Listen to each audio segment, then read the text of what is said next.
Hi மக்களே, வணக்கம். Welcome back to our channel. இந்த வீடியோல நம்ம எதை பத்தி பார்க்க போறோம்னா 24 இயர்ஸ் கிராஸ் பண்ணோனே நம்ம லைஃப்ல எதெல்லாம் இம்ப்ளிமெண்ட் பண்ணணும் அண்ட் எதெல்லாம் பண்ணக்கூடாது அப்படிங்கறத பத்தி தான் இந்த வீடியோல நம்ம பார்க்க போறோம். So without any further delay let's get into the video. First விஷயம் என்னன்னா, நம்ம இன்க்ளூட் பண்றதுலயே இம்பார்ட்டன்ட் ஃபர்ஸ்ட் அண்ட் ஃபார்மோஸ்ட் விஷயம் வந்து ஹெல்த். ஹெல்த்ல நம்ம எப்படிலாம் ஃபோக்கஸ் பண்ணலாம்னா, ஹெல்த்தையே நம்ம ரெண்டா பிரிச்சுக்கலாம். ஒண்ணு வந்து நம்ம ஒரு பிசிக்கல் ஆக்டிவிட்டியை ஸ்டார்ட் பண்ணணும். இப்போ நீங்க ஒரு யோகா பண்ற பர்சனா இருந்தீங்கன்னா நீங்க யோகா பண்ணலாம். அதாவது நிறைய ஒரு 1 hour இல்ல 1.5 hours அதுக்குன்னே நீங்க டெய்லியுமே அதை வந்து ஒதுக்கி வச்சுட்டு அதை நீங்க பண்ணணும். இல்லப்பா நான் ஜிம் போற ஒரு பர்சன் அப்படின்னா நீங்க ஜிம் போலாம். இல்ல எனக்கு இதெல்லாம் செட் ஆகாது அப்படின்னு நினைக்கிற ஒரு பர்சனா நீங்க அட்லீஸ்ட் ஒரு வாக்கிங்கோ இல்ல ஜாகிங்கோ ஏதாவது ஒரு form of physical activity at least ஒரு 45 மினிட்ஸ்ல இருந்து 1 hour இல்ல 1.5 hours நீங்க பண்ண வந்து ட்ரை பண்ணணும். இதுதான் நம்ம வந்து எப்படி சொல்றது, பேஸ்மெண்ட்னே சொல்லலாம். ஸோ இதுக்கப்புறம் வர்றதெல்லாம் தான் நம்மளோட பில்டிங். ஸோ பேஸ்மெண்ட்டை ஃபர்ஸ்ட் நம்ம ஸ்ட்ராங் ஆக்கணும். ஸோ ஹெல்த்லயே ரெண்டாவது விஷயம் என்னன்னா ஃபுட் இன்டேக். ஃபுட் இன்டேக்ல நம்ம நிறைய ஃப்ரெஷ் வெஜிடபிள்ஸ் இல்லைன்னா ஃப்ரெஷ் ஃப்ரூட்ஸ், அப்புறம் நிறைய இந்த கீரை வகைகள், இந்த ஸ்பினாச் அதெல்லாம் வந்து நம்ம இன்க்ளூட் பண்ணணும். அப்புறம் வந்து நட்ஸ்லாம் நம்ம வந்து சேர்த்துக்கலாம். ஸோ அதுல நமக்கு ப்ரோட்டீன் இருக்கு, குட் ஃபேட்ஸ் இருக்கு. ஸோ இதெல்லாம் நம்ம வந்து இன்கார்பரேட் பண்ணும்போது நம்மளோட ஸ்கின்னுமே யங்கா இருக்கும்.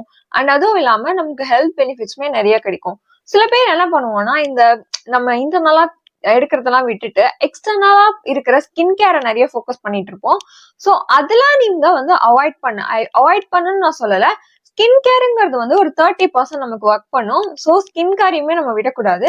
அதோட சேர்ந்து நம்ம இந்த ஃபுட் இன்டேக்ல அதிகமா கான்சென்ட்ரேட் பண்ணணும். ஒரு ஃப்ரூட்ஸா இருக்கலாம், இல்ல நீங்க வந்து அந்த பழத்தை அப்படியே சாப்பிடுறது, இதெல்லாமே உங்க ஹெல்த்துக்கு வந்து ரொம்பவே பெனிஃபிட்டா இருக்கும்.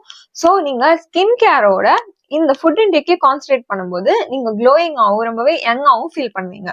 ஸோ அதுல செகண்ட் பாயிண்ட் என்னன்னா, நம்ம லைஃப்ல இந்த 24 இயர்ஸ்க்கு முன்னாடி எனக்கு தெரிஞ்சு அவ்வளவா சேவிங்ஸ் யாரும் பண்ணிருக்க மாட்டோம். மேபி நம்ம சின்ன வயசுல இந்த உண்டியல்ல சேர்க்கறது அதெல்லாம் வந்து நிறைய பண்ணிட்டு இருந்திருப்போம். பட் இப்பெல்லாம் யாரு உண்டியல் அதிகமா சேர்த்து வைக்கிறான்னு எனக்கு தெரியல. பேங்க்லயே வந்து நமக்கு வர சேலரி ஒரு மந்த்லி 10 ஆனோடனே நமக்கு வந்து காலி ஆயிடுது. ஸோ நம்மளோட சேவிங்ஸ்ல வந்து நம்ம கான்சென்ட்ரேட் பண்ணணும். எஸ், செகண்ட் பாயிண்ட் வந்து சேவிங்ஸ் தான். இது இருக்கிறதுலே கொஞ்சம் கஷ்டமான விஷயம்னா, ஏன் அப்படிங்கும்போது நம்ம ஐடிலயோ இல்ல எம்என்ஸ்லயோ ஒர்க் பண்ணும்போது என்ன ப்ராப்ளம்னா, நம்ம இந்த கிரெடிட் கார்டு அப்படிங்கிற ஒரு விஷயத்துல போய் நம்ம சிக்கிரும். அவங்க வந்து ஒரு இஎம்ஐ எடுங்க, லோன் எடுத்துக்கோங்க அப்படின்னு சொல்லி நம்மள ரொம்பவே டார்ச்சர் பண்ணுவாங்க. ஸோ இந்த மாதிரி ஒரு விஷயத்துல நம்ம சிக்கிட்டோம் அப்படின்னா நமக்கு வந்து சேவிங்ஸ்ங்கிற ஒரு விஷயம் வந்து நம்மளால பண்ணவே முடியாது. இது வரைக்கும் எனக்கு தெரிஞ்சு மோஸ்டா நம்ம வந்து பண்ணிருக்க மாட்டோம். பட் இதுக்கு மேல நம்ம வந்து சேவிங்ஸ்ல கான்சென்ட்ரேட் பண்ணணும். இப்போ ஃபார் எக்ஸாம்பிள் நம்மளோட சேலரி வந்து ஒரு 30,000 இருக்கு அப்படின்னா அதுல அட்லீஸ்ட் நம்ம ஸ்டார்ட் பண்ணும்போது ஒரு 10% வந்து சேலரியை சேவ் பண்ணும். ஃபார் எக்ஸாம்பிள் 30,000 ஒரு 3,000 சேவ் பண்ண ஸ்டார்ட் பண்ணணும். அப்படியே கிராஜுவலா வந்து மந்த்லி நம்ம இன்க்ரீஸ் பண்ணலாம். இதுலயே நம்ம வந்து சேவிங்ஸ் தான் அப்படியே வச்சிருக்கணும்னு கிடையாது. நீங்க ஒரு பிக்ஸட் டெபாசிட்லயோ இல்ல வந்து நீங்க ஜுவல்லரி வாங்குறதுலயோ இல்ல நம்ம வந்து கோல்ட் காயின்ஸ் வாங்குறதுலயோ அந்த மாதிரி நீங்க வந்து உங்களோட இன்வெஸ்ட்மெண்ட் வந்து நீங்க பண்ணலாம்.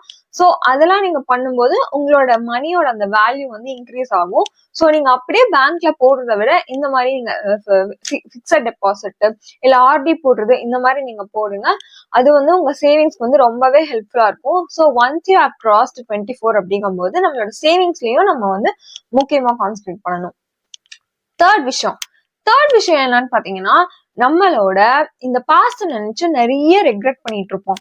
ஃபார் எக்ஸாம்பிள், இப்ப நான் ஒரு 4 இயர்ஸ்க்கு முன்னாடி இதை பண்ணிருக்கலாமோ, இல்ல ஒரு 2 இயர்ஸ்க்கு முன்னாடி இதை பண்ணிருக்கலாமோ, இல்ல நான் சின்ன வயசுல இதை பண்ணிருக்கலாமோ அப்படின்னு சொல்லி நிறைய விஷயம் நம்ம மனசுக்குள்ள வந்து எப்ப பார்த்தாலும் ஓடிக்கிட்டே இருக்கும். ஏன்னா இப்ப இருக்கிற இந்த ஜெனரேஷன்ல பார்க்கும்போது பேரண்ட்ஸே அவங்களோட குழந்தைங்களுக்கு கொண்டு போய் நிறைய எக்ஸ்ட்ரா கரிக்குலர் ஆக்டிவிட்டிஸ்ல எல்லாம் சேர்த்து விடுறாங்க. ஸோ அதெல்லாம் நம்ம பார்க்கும்போது மேபி நான் இந்த ஜென்ரேஷன்ல இருந்து தான் இதை பண்ணிருக்கலாமோ அப்படின்னு நான் நிறைய திங்க் பண்ணுவேன். ஸோ அந்த மாதிரி நம்ம திங்க் பண்றதெல்லாம் விட்டுட்டு இப்ப நம்ம ஸ்டார்ட் பண்ணா எதெல்லாம் நம்மளால அச்சீவ் பண்ண முடியும், அச்சீவபிள் கோல்ஸ்ன்னு ஒண்ணு இருக்கும் இல்லையா? ஸோ அதெல்லாம் நம்ம வந்து சேஸ் பண்ணணும். சப்போஸ் அச்சீவபிள் கோல்ஸே இல்லைனாலுமே நமக்கு பிடிச்ச ஒரு விஷயத்த எடுத்துட்டு அச்சீவபிள் கோல்ஸோட சேர்ந்து ஒண்ணு நமக்கு பிடிச்சதுங்கிறது ஒன்னையும் இம்ப்ளிமெண்ட் பண்ணி நம்ம கொண்டு போகணும். நம்ம பாஸ்ட் நினைச்சு ஃபீல் பண்றதுல நமக்கு வந்து எந்த ஒரு யூஸ்மே கிடையாது. ஏங்கும் போது நம்ம பாஸ்ட்ல வந்து நிறைய விஷயத்த நினைச்சு ப்ரெசென்ட்ல ஃபீல் பண்ணி ஃபியூச்சரை வேஸ்ட் பண்ணிட்டு இருப்போம். ஸோ இந்த பாஸ்ட் ப்ரெசென்ட் ஃபியூச்சருங்கிறது ஒரு இன்டர் கனெக்டட் தான். நம்ம ஸோ பாஸ்ட் நினைச்சு நம்ம எப்ப பார்த்தாலும் ஃபீல் பண்ணிட்டே இருப்போம். பாஸ்ட்ல நடந்த விஷயத்த வந்து நம்மளால சேஞ்ச் பண்ண முடியாது. சோ பிரசன்ட்ல நம்ம ஒரு விஷயத்த இம்ப்ளிமெண்ட் பண்ணி ஃபியூச்சரை சேஞ்ச் பண்ணலாம். சோ அதுக்கான ஒர்க்கை தான் நம்ம பண்ணணுமே தவிர இதை நினைச்சு நம்ம ரெக்ரெட் பண்றதோ இல்ல நான் இப்போ இருந்திருந்தா அதை பண்ணிருப்பேன் இதை பண்ணிருப்பேன்னு சொல்லி ஃபீல் பண்றதையோ நம்ம ஸ்டாப் பண்ணிட்டு அந்த அச்சீவபிள் கோல்ஸை நம்ம வந்து சேஸ் பண்ண ஸ்டார்ட் பண்ணணும். எஸ். ஃபோர்த் பாயிண்ட் என்னன்னா, நம்ம லைஃப்ல இது வரைக்கும் யாராச்சும் ஒரு சொல்ற பேச்சு தான் நம்ம கேட்டுட்டு இருந்திருப்போம். பட் நம்ம 24 இயரை கிராஸ் பண்ணும்போது நமக்கு என்ன ஃபீல் ஆகும்னா, இவ்வளோ நாள் நம்ம என்னடா பண்ணோம், நம்மளோட லைஃப்ல நம்மளோட டிசிஷன்ஸ் வந்து அவ்வளவா இல்லையே அப்படிங்கிறது வந்து நிறைய ஃபீல் ஆகும். என்னோட பர்சனல் எக்ஸ்பீரியன்ஸ்ல நான் நிறைய ஃபீல் பண்ணியிருக்கேன். என்னன்னா இந்த விஷயம்லாம் இப்ப இருக்க ஜென்ரேஷன் வந்து அவங்களே டிசைட் பண்றாங்களே, இல்ல சில பேர்லாம் அவங்களே பண்றாங்களே, நம்மளால நம்ம லைஃப்ல ஏன் அந்த சேஞ்சை கொண்டு வர முடியல, இல்ல நம்மளோட டெசிஷன் ஏன் நம்மளால எடுக்க முடியல, யாரையோ ஒருத்தங்களை நம்ம டிபெண்ட் பண்ணியோ இல்ல அவங்க கிட்ட ஒப்பீனியன் கேட்டோ தான் நம்ம எடுக்கிறோம். எஸ், ஒப்பீனியன் கேட்கறது வந்து தப்பு கிடையாது. பட் நம்மளோட டெசிஷன் எப்பவுமே நம்ம தான் எடுக்கணும். எல்லார்கிட்டயும் நம்ம கன்சல்ட் பண்ணலாம், பட் ஒப்பீனியன்ஸும் நம்ம கேட்கலாம். பட் டெசிஷன் மேக்கிங் அப்படிங்கிற ஒரு விஷயத்த வந்து நம்ம தான் பண்ணணும். So we have to take decision. நம்மளோட டெசிஷனை நம்ம தான் எடுக்கணும். We have to take decisions in our own life. So இதுதான் நம்மளோட ஃபோர்த் பாயிண்ட். நம்மளோட லைஃபை கொண்டு போய் வேற ஒருத்தவங்க கையில கொடுக்க கூடாது. நம்மளோட லைஃபை நம்ம கையில வச்சுட்டு மத்தவங்க கிட்ட இருக்கிற அந்த எக்ஸ்பீரியன்சஸ் வாங்கிக்கிறது இருக்கலாம், இல்ல அவங்களோட ஒப்பீனியன்ஸை வாங்கிக்கலாம். அதுல இருந்து எதெல்லாம் பெஸ்ட், அதுல இருந்து எதெல்லாம் நமக்கு செட் ஆகும் இல்ல செட் ஆகுதுன்னு நமக்கு பிக் பண்ண வந்து தெரிஞ்சிருக்கணும். அதை வச்சுதான் மேபி நம்மளோட டெசிஷன் தப்பா இருந்தாலுமே, இப்ப நீங்க யோசிச்சு பாருங்களேன், நீங்க ஒரு டெசிஷன் எடுக்கும் போது வேற ஒருத்தவங்க கிட்ட கேட்டு ஓகே இதை பண்ணலாம் அப்படின்னு இம்ப்ளிமெண்ட் பண்ணிட்டு நம்ம அதுல ஒரு வேலை ஃபெயிலியர் ஆயிட்டா, ஐயோ நான் இதை நினைச்சனே, நம்மளே இதை பண்ணிருக்கலாமோ, அவங்க கிட்ட அதை கேட்டுக்க கூடாது அப்படின்னு சொல்லி நம்ம நிறைய ஃபீல் பண்ணுவோம்.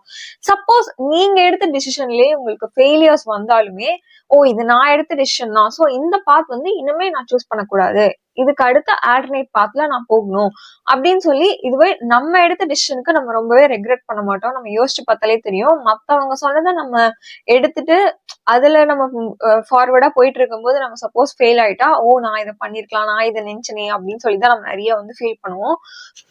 அதனால நம்மளோட லைஃப்ல இருக்க டிசிஷனை நம்ம தான் எடுக்கணும். இதுதான் ஃபோர்த் பாயிண்ட். ஃபிஃப்த் பாயிண்ட் என்னன்னா, நமக்குன்னு சொல்லி ஒரு ஹாபி இருக்கும் இல்லையா? நமக்கு பிடிச்ச ஹாபி, ஏதாவது ஒரு ஹாபியை நீங்க வந்து எடுத்துக்கலாம். சப்போஸ் அது எனக்கு வந்து எந்த யூஸ்மே இல்லப்பா, நான் வந்து அதுல பெரிய ஆளா வரமாட்டேன் அப்படின்னு நீங்க நினைச்சாலுமே உங்களோட ஹாபியை நீங்க வந்து பர்சியூ பண்ணணும். ஏன், ஒய், பிகாஸ் அப்படின்னா நமக்குன்னு ஒரு செல்ஃப் சாட்டிஸ்பேக்ஷன் அப்படிங்கிறது வேணும் இல்லையா? நம்ம இப்போ 9 to 5 ஜாப்ல இருக்கோம் அப்படிங்கும் போது இந்த 9 to 5 ஜாப்ல என்ன ப்ராப்ளம்னா, சில பேர் இதை பிடிச்சு பண்ணுவாங்க, சில பேர் இதை பிடிக்காம பண்ணுவாங்க. ஸோ இதை பிடிக்காம பண்ணும்போது என்ன ஆகும்னா, லாங் டேர்ம்ல உங்களுக்கு ரொம்பவே டிப்ரெஸ்டா ஃபீல் ஆகும். என்னடா லைஃப் அப்படின்னு சொல்லி நீங்க நிறைய ஃபீல் பண்ணுவீங்க. ஸோ அதுல இருந்து நம்ம ஓவர் கம் பண்ணணும், இல்ல நமக்குன்னு ஒரு ஹாபி வேணுங்கும் போது உங்களுக்கு சப்போஸ் அந்த ஹாபில இருந்து எந்த ஒரு அமௌண்ட்டும் வரப்போறது இல்லை அப்படின்னு நீங்க நினைச்சாலுமே நீங்க அதை பர்சியூ பண்ணலாம். At least for your self satisfaction நீங்க வந்து அதை பண்ணணும். மேபி அது உங்களுக்கு ஃபியூச்சர்ல இன்னும் கொஞ்ச நாளுக்கு அப்புறம் ஹெல்ப் பண்ணலாம், ஹெல்ப் பண்ணாம கூட போகலாம். பட் அது ஹெல்ப் பண்ணலைனாலுமே நம்மளோட செல்ஃப் சாட்டிஸ்பேக்ஷன் ஒன்று இருக்கும். நம்மளோட மனசுக்கு பிடிச்சதை நம்ம பண்ணிட்டோங்கிற டெய்லி தூங்கும் போது ஒரு சாட்டிஸ்பேக்ஷன் கிடைக்கும். ஸோ உங்களுக்கு வந்து ஒரு ஹாபியை வந்து நீங்க பிக் பண்ணிக்கலாம். நான் என்ன சொல்லுவேன் அப்படின்னா, நீங்க ஒரு ஹாபியே, எனக்கு என்ன ஹாபி இருக்குன்னே தெரியல, எனக்கு இப்படி ஒரு ஹாபியே இல்லை அப்படிங்கிற ஒரு பர்சனா இருக்கும் பட்சத்துல நீங்க அந்த புக் ரீட் பண்றதை ஸ்டார்ட் பண்ணலாம். ஏன் அப்படிங்கும்போது இந்த புக்ல எழுதுற அந்த ஆத்தர்ஸ் எல்லாமே அவங்களோட லைஃப்ல இருக்க எக்ஸ்பீரியன்சஸ வந்து நிறைய எழுதுவாங்க. இப்போ ஒரு புக்கை எழுதுறதுக்கு ஒரு 5 years ஆகுது அப்படின்னா அந்த ஆத்தரோட 5 years எக்ஸ்பீரியன்ஸுமே அந்த புக்ல உங்களால பார்க்க முடியும். ஏன்னா இப்போ நான் சாப்டர் 1 படிக்கிறேன், அதே புக்ல சாப்டர் 2 படிக்கிறேங்கும் போது உங்களுக்கு அந்த டிஃபரன்சஸ் இருக்கும். சாப்டர் 1ல சில விஷயம் டிஃப்ரெண்டா சொல்லியிருந்தாரே, சாப்டர் 2லயே உங்களுக்கு வந்து அந்த growth தெரியும். இட்ஸ் பிகாஸ் அவங்க கொஞ்சம் டைம் எடுத்துக்கிறாங்க. ஒரு 6 months, 1 year இல்ல 2 years, சில பேர் 5 years அந்த மாதிரிலாம் புக் எழுதும் போது அவங்களோட எக்ஸ்பீரியன்சஸ் எல்லாமே அந்த புக்ல வந்து உங்களால பார்க்க முடியும். இதை நீங்க ஒரு மூவி பார்க்கும்போது எக்ஸ்பீரியன்ஸ் பண்ணிருப்பீங்க. சில பேர் 3 years வந்து ஒரு மூவி எடுப்பாங்க. அப்ப எடுக்கும்போது அந்த எக்ஸ்பீரியன்ஸ் அந்த மூவிலேயே உங்களுக்கு தெரியும். அதுல எவ்வளவு ரெப்ரசன்ட் பண்ணிருப்பாங்க, அதுல எல்லாமே அவங்க கன்வே பண்ணிருக்கிற விஷயம் ஒவ்வொன்றுமே வந்து உங்களுக்கு சில படம்லாம் ஒவ்வொரு டயலாகுமே நம்ம மனசுல பதிஞ்சிருக்கும். சோ அவங்க அந்த டைம் எடுத்துக்கிறாங்கல்ல, அந்த அவங்களோட எக்ஸ்பீரியன்சஸ் எல்லாம் வந்து அந்த ஃப்ரேம்ல கொண்டு வரதுக்கு ஒரு டைம் எடுத்துக்கிறாங்க. சோ அத வந்து நீங்க வாங்கிக்கிறீங்க. அது உங்களுக்கு வந்து அது ஈஸி கிடையாது. அவங்களோட எக்ஸ்பீரியன்ஸ் எல்லாம் நீங்க வாங்குறீங்கும் போது இட்ஸ் வெரி வேல்யூபிள். அதை நம்ம கன்சிடர் பண்ணி நம்மளோட ஹாபியை இம்ப்ளிமெண்ட் பண்ணணும். ஸோ ஃபிஃப்த் பாயிண்ட் வந்து ஹாபியை தான் இம்ப்ளிமெண்ட் பண்றது தான். சிக்ஸ்த் பாயிண்ட் வந்து நமக்குன்னு ஒரு ஸ்கில்ல வந்து டெவலப் பண்ணணும். அது வந்து நமக்கு யூஸ்ஃபுல்லா இருக்கணும். நம்மளோட கெரியருக்கா இருக்கட்டும், இல்ல நம்மளோட செல்ஃப் க்ரோத்துக்குமே யூஸ்ஃபுல்லான ஒரு ஸ்கில்ல வந்து டெவலப் பண்ணணும். ஃபார் எக்ஸாம்பிள், இப்ப நான் வந்து ஒரு ஃப்ரண்ட் அண்ட் படிச்சுட்டு இருக்கேன் அப்படின்னா, இப்ப நான் ஜாவா ஸ்கிரிப்ட் வரைக்கும் கம்ப்ளீட் பண்ணிட்டேன், இல்ல நான் ஒரு HTML CSS வரைக்கும் கம்ப்ளீட் பண்ணிட்டேன்னா அடுத்து நான் ஜாவா ஸ்கிரிப்ட் படிக்கணும். இல்ல நான் வந்து ஃப்ரண்ட் அண்ட் ஃப்ரேம் ஒர்க்ஸா இருக்கிற இந்த ரியாக்ட் படிக்கிறது, இல்ல ஆங்குலர் படிக்கிறது, இந்த மாதிரி நான் வந்து படிக்கணும். இல்லப்பா நான் ஒரு பேக் அண்ட் டெவலப்பர் அப்படிங்கும்போது இந்த Node.js படிக்கிறது, இதெல்லாம் நான் ஒர்க் பண்ற ரிலேட்டடா இருக்கிறதுனால உங்களுக்கு எக்ஸாம்பிளா சொல்றேன். இல்ல உங்களுக்கு பிடிச்சதே உங்களோட கெரியருக்கு டெவலப்பா இருக்க மாதிரி ஒரு கோர்சஸ் நீங்க எடுத்து படிக்கலாம். இல்ல நம்ம யூடியூப்லயே நிறைய அவைலபிளா இருக்கு. ஸோ உங்களோட ஸ்கில்ல டெவலப் பண்றதுக்கு அட்லீஸ்ட் நீங்க ஒரு 20% ஒர்க் பண்ணணும். Because it is a competitive world இல்லையா? இந்த காம்படிட்டிவ் வேர்ல்ட்ல நம்ம சர்வைவ் ஆகுறதுக்கு நமக்கு இந்த டேர்ம் கேள்விப்பட்டிருப்போம், சர்வைவல் ஆஃப் த ஃபிட்டஸ்ட் அப்படின்னு சொல்லிட்டு. ஸோ அதுல நம்ம வந்து காம்பீட் பண்ணணுங்கும் போது நமக்கான ஒரு ஸ்கில்ல வந்து நம்ம டெவலப் பண்ணணும். இல்ல நீங்க வந்து ஒரு மியூசிக் இன்ஸ்ட்ருமெண்ட் நல்லா பிளே பண்ணுவீங்க, நான் அதுலதான் என்னோட கரியர் ஸ்டார்ட் பண்ண போறேன் அப்படிங்கும் போது எனக்கு தெரிஞ்சு என் ஜென்ரேஷன்ல இருக்கும்போது, எனக்கு இப்ப வந்து 24 இயர்ஸ் கிராஸ் ஆயிடுச்சு. ஸோ என்னோட ஜென்ரேஷன் நான் சின்ன வயசுலாம் இருக்கும்போது ஸ்டடீஸ் மட்டும் தான் அதிகமா ஃபோக்கஸ் பண்ணுவாங்க. இப்போ அப்படிலாம் கிடையாது. மோஸ்டா ஸ்போர்ட்ஸ்ல ஃபோக்கஸ் பண்றாங்க, ஸ்கேட்டிங்லாம் நிறைய பேர் போறாங்க, ஸ்விம்மிங் போறாங்க. எல்லாமே வந்து எக்ஸ்ட்ரா கரிக்குலருமே நம்மளோட லைஃபுக்கு வந்து அதுவுமே ஒரு இம்பார்ட்டண்டா இருக்கலாம் அப்படின்னு சொல்லி பேரண்ட்ஸ்க்கே ஒரு தாட் இருக்கு. இப்பெல்லாம் ஸ்டடீஸ் மட்டும் தான் அப்படின்னு கூட யாரும் ஃபோக்கஸ் பண்ணல. ஸோ அதே மாதிரி உங்க ஸ்கில் நீங்க வந்து 24 இயர்ஸ் கிராஸ் பண்ணவங்களுக்கு என்னன்னா ஸ்டடீஸ் தான் அதிகமா பண்ணிட்டு வந்திருப்போம், ஸ்டடீஸ்ல மட்டும்தான் கான்சென்ட்ரேட் பண்ணிட்டு வந்திருப்போம். அதை தாண்டி நம்மளோட மேபி ஸ்டடீஸ்லயே உங்களுக்கு ஒரு ஸ்கில்ல நீங்க டெவலப் பண்றதை பத்தி நீங்க யோசிக்கலாம். இல்ல எனக்கு ஆல்ரெடி நான் ஜாப்ல தான் இருக்கேன் அப்படிங்கும் போது நீங்க அதுல எப்படி நம்ம அப்கிரேட் பண்றது, நம்மளோட அந்த ஸ்கில் எப்படி அப்கிரேட் பண்றதுங்கிறது வந்து நீங்க ஒர்க் பண்ணி அதை நீங்க இம்ப்ளிமெண்ட் பண்ணணும். ஸோ ஒரு ஸ்கில் வந்து இப்போ இருக்கிற இந்த ஏஐ எல்லாம் நிறைய வந்துச்சு. ஸோ இதெல்லாம் இருக்கும்போது நம்மளோட ஸ்கில்ல அப்கிரேட் பண்றது ரொம்ப ரொம்ப இம்பார்ட்டன்டான ஒரு விஷயம். அதை நம்ம இம்ப்ளிமெண்ட் பண்ண ட்ரை பண்ணணும். நம்மளோட லாஸ்ட் பாயிண்ட் வந்தாச்சு, 7th point. Last but not the least அப்படிங்கிற மாதிரிதான் இந்த பாயிண்ட் இருக்கும். ஏன்னா நம்மள யாரு கூடயுமே கம்பேர் பண்ணக்கூடாது. Yes, we should not compare ourselves with anyone. நம்மள நம்ம கூட மட்டும் தான் கம்பேர் பண்ணணும். போன வருஷம் நான் எப்படி இருந்தேன், நேத்து எப்படி இருந்தேன், இல்ல ஒரு 2 years பேக் எப்படி இருந்தேன், இப்ப எப்படி இருக்கேங்கிறது நம்மளதான் கம்பேர் பண்ணணும். நம்மள போய் ஒரு ஆக்டர் கூடயோ ஆக்ட்ரஸ் கூடயோ கம்பேர் பண்றது அது வந்து ஒரு வேல்யூபிளான பாயிண்டே கிடையாது. நீங்க ஆக்டருக்குள்ளேயே கம்பேர் பண்ணுங்களேன். இப்போ வந்து ஒரு பாலிவுட் ஆக்டரை விட கோலிவுட் ஆக்டர் பெட்டர்ப்பா, இல்ல கோலிவுடோட ஹாலிவுட் பெட்டர்ப்பா, இல்ல கோலிவுடே பெட்டர்ப்பா அப்படின்னு சொல்லி நம்ம ஃபீல் பண்ணுவோம்ல. ஏதாச்சும் ஒரு ஆக்டர் எடுத்தா நம்ம வந்து கம்பேர் பண்ணிக்கிட்டே போலாம். யாராவது ஒருத்தவங்களோட யாராவது ஒருத்தவங்க பெஸ்டா இருந்துட்டே தான் இருப்பாங்க. சோ இந்த கம்பேரிசன்ஸை வந்து நம்ம ஸ்டாப் பண்ணணும். அதுதான் இருக்கிறதுலே. அதுவும் இல்லாம இப்ப இருக்கிற ஒரு சோசியல் மீடியால நம்ம ஒரு ஃபில்டர் போட்டவங்களை நம்ம கூட கம்பேர் பண்றது, இல்ல இவன் எவ்வளவு ஏர்ன் பண்றான், நம்மளால ஏன் ஏர்ன் பண்ண முடியல, நம்ம ஏன் இப்படியே இருக்கோம் நினைச்சு ஃபீல் பண்றது ரொம்பவே வந்து டாக்ஸிக்காவோ இல்ல வந்து ஒரு டிப்ரெஸ்ட் ஸ்டேட்க்கோ வந்து இப்ப நிறைய பேர் போயிட்டு இருக்காங்க. சோ அதுக்கு என்ன நமக்கு ஒரு ஹெல்ப்பா இருக்கும்னா, நம்ம கூட கம்பேர் பண்ணும்போது நம்ம கூட நம்ம கம்பேர் பண்ணிக்கிட்டா அது வந்து நமக்கு ஒரு பெரிய விஷயமா தெரியாது. ஏன்னா நான் ஒரு 0ல இருந்து ஸ்டார்ட் பண்ணும்போது நான் 1ல இருப்பேன், 2ல இருப்பேன், ஒவ்வொரு ஸ்டேஜா தான் போக முடியும்.